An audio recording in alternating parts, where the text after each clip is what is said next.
আগামীকাল তথা 29 এপ্রিল এই বিধানসভা নির্বাচনের সেকেন্ড ফেজ তথা last phase election, vital election. এই নির্বাচন নির্ভর করছে আগামী 5 বছর আপনি কার দ্বারা পরিচালিত হবেন, না শোষিত হবেন, না বঞ্চিত হবেন, না আপনি আপনার অধিকার বুঝে পাবেন।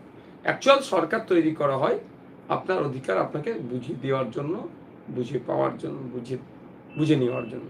কিন্তু দুর্ভাগ্য, জনগণের ভোটে নির্বাচিত সরকার হয়ে যায় তখন নিজস্ব প্রভাব প্রতিপত্তিকে বাড়ানো, ব্যাংক ব্যালেন্স বাড়ানো, সাধারণ মানুষের অধিকারকে তখন হনন করে।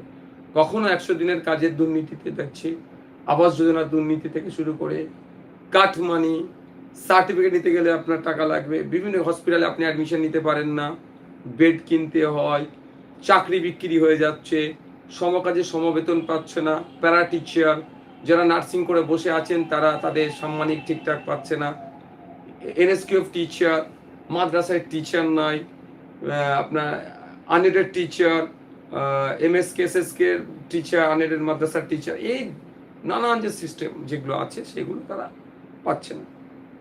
এগুলো পেতে গেলে এগুলো পাবে কিভাবে? সরকারের মাধ্যমে। আর সাথে সাথে কি ওয়াকাফ আইন লাগু করা, এসআইআর কে সুকৌশলে গ্রহণ করে নেওয়া, ওবিসি সার্টিফিকেটকে হটস্পট করে দিয়ে প্রকৃত আর্থিকভাবে বা যে পিছড়ে বর্গের মুসলমান তারা আজকে বঞ্চিত হচ্ছে, ফেক এসটি/এসসি সার্টিফিকেট ইস্যু করে প্রকৃত এসটি/এসসিরা তাদের অধিকার পাচ্ছে না, 5th শিডিউল সম্পূর্ণভাবে বাস্তবায়ন হচ্ছে না, জল জমি জঙ্গলের স্বাভাবিক অধিকার আজকে হনন হচ্ছে।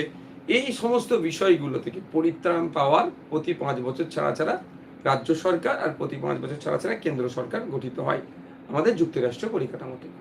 তো প্রথম ফেজের ইলেকশনে বিজেপি প্রায় কার্যত হেরে গেছে। একাধিক বুথ নয়, যতটুকু খবর পাচ্ছি পেপার পত্রিকার মাধ্যমে প্রায় 10,000 বুথে নাকি বিজেপি এজেন্ট পর্যন্ত দিতে পারেনি। আর তৃণমূল সে হাওয়ার মতো উঠছে, আর কিছু করার নেই। এখন শুধু মিডিয়াতে আছে তৃণমূল, আর তৃণমূলের কিছু নেতাদের মুখে তৃণমূল আছে, বাকি মার্কেটে তৃণমূল হাওয়া। সুতরাং এই নির্বাচনে বিজেপিকে আটকাতে হবে এবং তৃণমূল কংগ্রেসকে হারাতে হবে। আমাদের কাছে একটা মোক্ষম সুযোগ হচ্ছে এই সেকেন্ড ফেজ তথা লাস্ট ফেজ ইলেকশন। আমি সবার কাছে প্রথমে আহ্বান করব, বাম এবং আইএসএফ জোট করেছে, এই বাম আইএসএফ জোট মিলে একটা নতুন সকাল আনতে চাইছি। সেই সকালে এই যে আমি দুরবস্থাগুলোর কথা বলছি এইগুলো থেকে মানুষ মুক্তি পাবে। তাই অনুরোধ করছি আপনাদের কাছে, আপনাদের মূল্যবান ভোট একটু সরিয়ানো তো,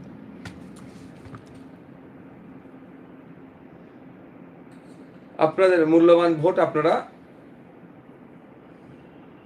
দিকে দিকে খাম চিহ্ন যেখানে আছে তথা আইএসএফ তাদেরকে ভোট দিন, এবং সাথে সাথে আইএসএফ এর যারা সহযোগী আজ হয়ে নির্বাচনে আমার লড়াই করছে আমাদের